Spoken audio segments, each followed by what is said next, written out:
Hello, my dear children. Children, let's continue with the collision we started last time.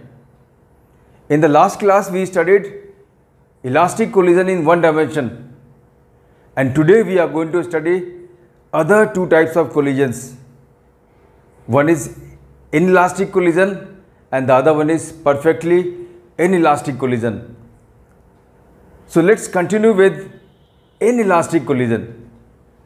Well, children, as far as this second type of collision is concerned, we know that coefficient of restitution for this collision is less than 1 and greater than 0. And also in this type of collision, linear momentum is conserved. Linear momentum is in fact conserved in all three types of collisions. And the third quantity, that is kinetic energy. Kinetic energy is not conserved in this collision. There is loss of energy. Kinetic energy before collision is more than kinetic energy after collision. Well, since coefficient of restitution, which is ratio of speed of separation to speed of approach, is less than 1, therefore speed of separation is always less than speed of approach. Objects approach with greater speed, but after collision their speed decreases, the speed of separation is less. That is what is inelastic collision. Speed of separation is E times VA, that is speed of approach. Children, let's understand this inelastic collision further with the help of an example, numerical example.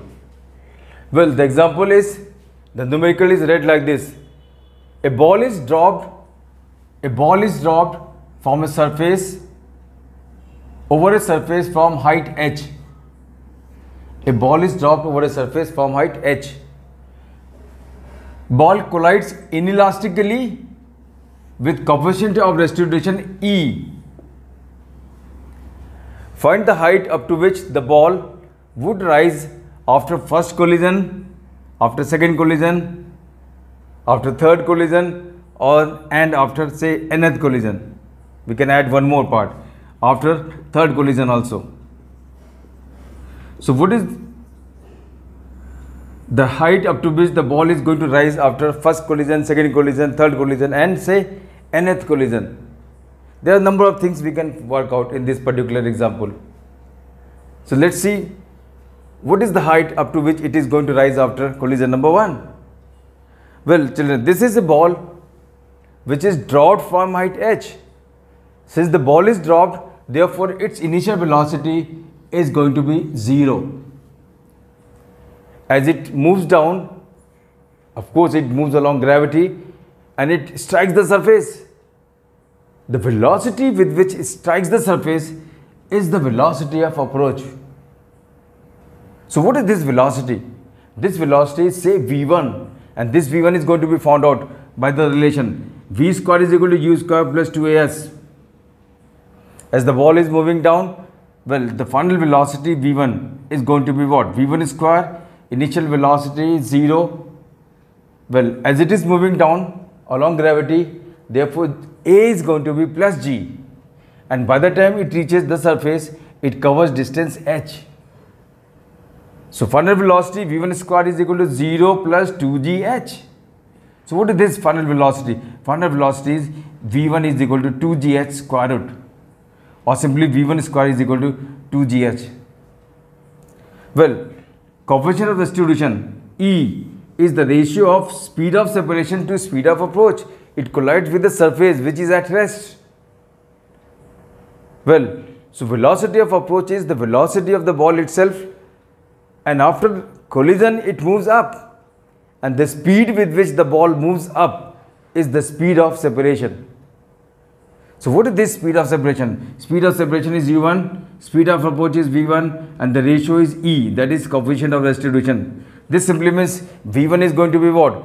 E times, u1 is going to be what? E times v1. So this is the speed of separation, u1. Well, now the ball is going to move up with initial velocity u1 against gravity, and it will keep moving until it comes to rest. So for the upward motion of the ball, yeah, let us again apply the same equation. V square is equal to u square plus 2s. Well, the ball keeps moving until it comes to rest. Therefore, final velocity is what? 0. Initial velocity, of course, is what? u1, that is the speed of separation. As the ball is moving up, this acceleration is going to be minus g, and if it covers distance h1, that is the height up to which it is going to rise. It will keep rising until it comes to rest. So what is this height h1? Well, that is what is the displacement. And if we solve it, what do we get? U square is equal to 2g h1, or h1 is equal to u1 square upon 2g. This is the height up to which the ball is going to rise after collision number 1. We can further solve it. What is u1 square? u1 square is going to be e square v1. Let us substitute this value here. Yeah. u1 square is equal to e square v1. And what is v1? v1 is this. Let us substitute this v1 here now. Or this v1 square is what? 2gh. If we substitute here v1 square as 2gh, what do we get? E square 2gh upon 2g, and we can see that 2g cancels out. What do we get h1 as? We get h1 as e square h. So this is the height up to which the ball is going to rise after collision number 1. Now, for second collision, the ball will start from here. For the first collision, it started from height h. For the second collision, it is going to start its journey from height h1, and the whole process is going to be repeated. So after collision, it would strike the surface, say with velocity, with the speed of approach v2, and speed of separation would be what? u2 is equal to e times v2. The whole process is going to be repeated. The height up to which it is going to rise, h2, is going to be what? Yeah, that h2 is going to be h1. If we repeat the whole process, this h2 is going to be what? E square times h1. In the first case, the ball started from height h. The height up to which it rises or rebounds is what? h1 is e square h. So this h2 up to which it is going to rise again after collision is going to be what? E square h1. E square h1. And after second collision, again it is going to rise up. For second collision, it will fall from height h2. So the distance up to which it is going to rise after second collision is going to be what? h3. That h3 is going to be what? E square h2. And so on. If we continue this, we can get the height up to after fourth collision, fifth collision, and nth collision. I am going to generalize it. See, this is h1 is equal to e square h. What is h2? E square h1. And if we substitute this value e square h here, what do we get? h2 as e square to the power 2h. And if we substitute this h2 here, we get h3. What is h3? h3 is e square h2. h2 is this, e square to the power 2h. And if we substitute this value here, what do we get? E square to the power 3h. So this is height after collision number 3. This is height after collision number 3. This is height after collision number 2. This is height after collision number 1. So what is going to be height after nth collision? The height up to which the ball is going to rise after nth collision is going to be what? E square to the power n. E square to the power n times h. So this is the height up to which the ball is going to rise after nth collision. Let's continue with perfectly inelastic collision. Well, children, we already know that in perfectly inelastic collision, the speed of separation is 0. As the result, the coefficient of restitution is also 0. So this is a situation here. This is mass m1, this is mass m2. They are moving over a smooth horizontal surface with the velocities u1 and u2. u1 of course is greater than u2, and both these masses collide perfectly inelastically. When there is perfectly inelastic collision, both the masses do not separate after collision. They get stuck to each other and they move together. And let us say they move together with velocity v, and this v is called as common velocity. Well, before collision, of course, we have speed of approach, that is u1 minus u2. But what is the speed of separation? 0. Both the masses move together with common velocity v. In all type of collisions, linear momentum is conserved. So is here. So what is momentum before collision? Momentum before collision, momentum before collision is m1 u1 plus m2 u2, and momentum after collision is going to be m1 plus m2 into v. V is the common velocity. So this is total final momentum after collision. This is momentum before collision. So what is this v? This v is going to be m1 u1 plus m2 u2 upon m1 plus m2. This is what is your common velocity. Common velocity. Yeah, children, don't cram any formula. You must know the concept. Well, what is loss of energy? We know that in both inelastic collision as well as perfectly inelastic collision, there is loss of energy. And in this perfectly inelastic collision, there is maximum loss of energy. Loss of energy is, say, delta K. This delta K is loss of energy. And this loss of energy is going to be the difference of initial kinetic energy minus final kinetic energy. Why initial minus final? Since there is loss of energy, therefore total final energy is less than total initial energy. So loss is what? Ki minus Kf. Total initial energy, kinetic energy minus total final kinetic energy. So what is this total initial energy? Total initial energy is 1 upon 2 m1 u1 square. This is kinetic energy of mass number 1. Kinetic energy of mass number 2 is 1 upon 2 m u2 square. And what is total final energy? Yeah, it is 1 upon 2. Both the masses are moving together. Yeah, both the masses, that is m1 plus m2, move together with velocity v, which is common velocity. So this is total kinetic energy finally, and this is total kinetic energy initially. We can further solve it. Yeah, if we substitute the values of v, then what do we get? Yeah, 1 upon 2. This is m1 plus m2 v. And what is v? V we have just found out. And this v is what? m1 u1 plus m2 u2 whole square upon m1 plus m2 whole square. You can see that one power of this m1 plus m2 cancels out. And we solve it. We solve it further by taking LCM as what? By taking LCM as twice m1 plus m2. Yeah, 2 times m1 plus m2 is taken as LCM, and we solve the numerator, and what do we get? We get, m1 m2, well, in the bracket we get what? u1 square plus u2 square minus 2 u1 u2. This is what do we get in the bracket. Or we can write it as delta K is equal to m1 m2 upon 2 m1 plus m2 u1 minus u2 whole square.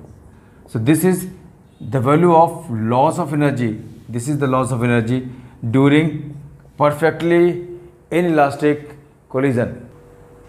Children, let us understand a very popular application of perfectly inelastic collision. And this very popular application of perfectly inelastic collision is ballistic pendulum. So what is there in ballistic pendulum? In ballistic pendulum we have an object of mass m hanging just like a pendulum. This is a string of length L, and with this string is hanging a mass capital M, say a sandbag. A bullet is fired over this mass, which is nothing but sandbag. If a bullet, this is bullet of mass m is fired over this capital mass M, and this bullet, after hitting this mass, penetrates the mass and stays inside the mass. That means this bullet gets stuck with the mass. And what happens? As the result, the combined mass moves with certain velocity, say v, and this combined mass will keep moving until it comes to rest. So what is the height up to which this mass rises, or what is the angle theta by which this string rises, this mass rises, and when the mass rises to this extreme position, what is this angle theta the string makes from vertical? Anything may be asked in your exam. So how to work out for this angle theta or for this height up to which this mass, the combined mass rises? So the working starts like this. Well, by conservation of momentum, what is momentum before collision? Momentum before collision is the momentum of this bullet, and that is mv. This is at rest, hanging vertically at its mean position. Immediately after collision, this bullet gets stuck with this mass m, and the combined mass move with velocity v. So what is final momentum? Final momentum is going to be combined mass m plus m and common velocity v, the product m plus m into v. So this is momentum before collision mv, and this is m plus m times capital V. Capital V is common velocity, that is the velocity with which this mass is going to rise. Up to what height this mass is going to rise, for this we have to apply law of conservation of mechanical energy. This is the position 1 of this combined mass, and this is position 2 of the combined mass, and at this position, the combined mass comes to rest. This is extreme position. This combined mass cannot move beyond this position. So by what vertical distance this mass is going to rise, that we are going to find out by law of conservation of mechanical energy. Kinetic energy here is K1, potential here energy is what? U1. Kinetic energy here is going to be K2, and potential energy is going to be what? Say U2. So what is K1? K1 is going to be 1 upon 2 m plus m, the combined mass, into velocity v square. What is its potential energy here? 0. As the vertical separation between 1 and 2 is what? H, and that H here is what? 0. So when the mass reaches here, its kinetic energy becomes 0. Why? Because it comes to rest at this extreme position. When it comes to rest at the extreme position, kinetic energy of the combined mass becomes 0, that is K2 0, and potential energy is what? mgh, the distance h by which it moves up along gravity, that is m plus mgh. So what is this? M plus m, that cancels out. What do we get? V square upon 2 is equal to gh. This simply means h is going to be what? H is going to be v square, v square upon 2g. And if we substitute the value of v here, the common mass, common velocity, what do we get? M square v square upon m plus m whole square, and then 2g. This is the value of height h up to which the mass is going to rise, the combined mass is going to rise. Well, we can also find out this angle theta. And how we are going to find out this angle theta? Say, the length of the string is what? L. From here to here, the length of the string is L. And if the mass is rising by distance h along vertical, well, the string makes an angle theta. What is this length? The length of the string is L. This length, the projection of this L along this vertical is going to be what? L cos theta. This is L, this distance is going to be L cos theta. If from L we substitute L cos theta, what do we get? We get this H, which is vertical separation between the two positions. So what is this H? This H is going to be L minus L cos theta. We take L as common. What do we get? L in bracket 1 minus cos theta. So if we substitute this H here, if we substitute the value of H here and solve for theta, we'll also get to know the angle by which it is going to move up. So this was ballasting pendulum, children. So children, with this we come to the end of today's class. We'll meet very shortly with another lecture on another different very important topic. Thank you very much, and God bless you all.